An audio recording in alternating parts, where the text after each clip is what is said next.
The carriage's turning mechanism is a fifth wheel that's positioned horizontally above the two front wheels.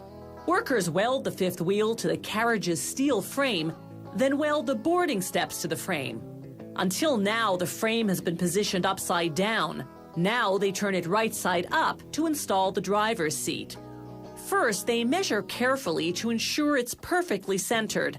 Then they solder it in place. Once the frame is complete, it goes through an acid wash to remove any residue. Then they buff the solder joints to smooth out their surface.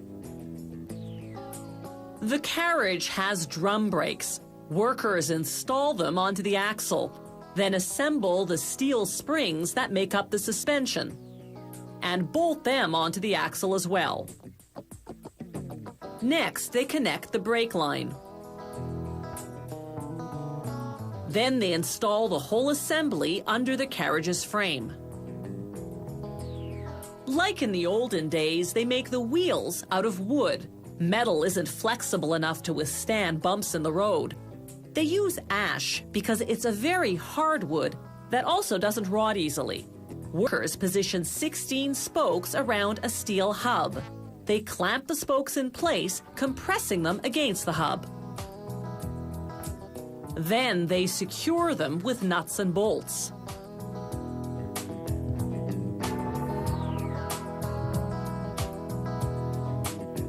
Next, they mark the spokes in two places. The first line shows how long to cut each spoke. The second line, how far to dowel the end. To form the dowel, they first shape the end into a cone. Then the cone into a dowel. Those doweled spokes will fit into corresponding holes they now drill into two semicircular strips of wood. The strips form what's called the felloe, the round part of the wheel.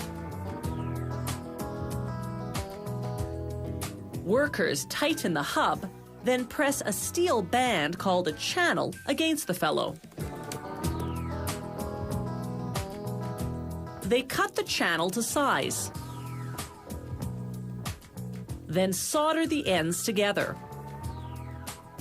Then they buff the joints smooth. Next, they drill 8 holes through the channel, then using a tapering tool, thread the holes to fit the bolts that bind the channel to the felloe.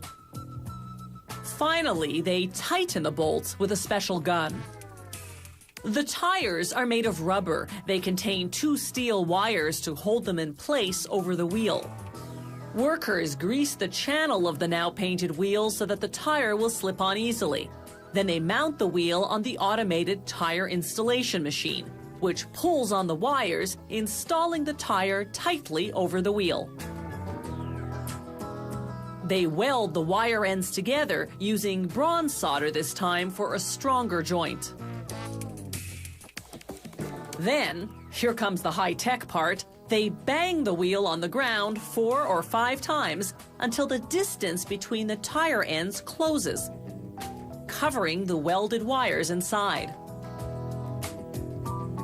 A tap of the hammer, followed by a final bang, ensure the tire joint is secure. Now they can mount the wheels onto the axles and install the axles under the body of the carriage.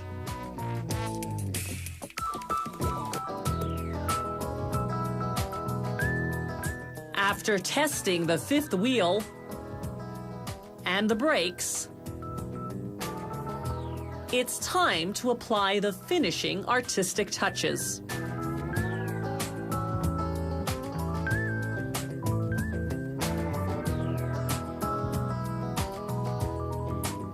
All they need now is a little horsepower.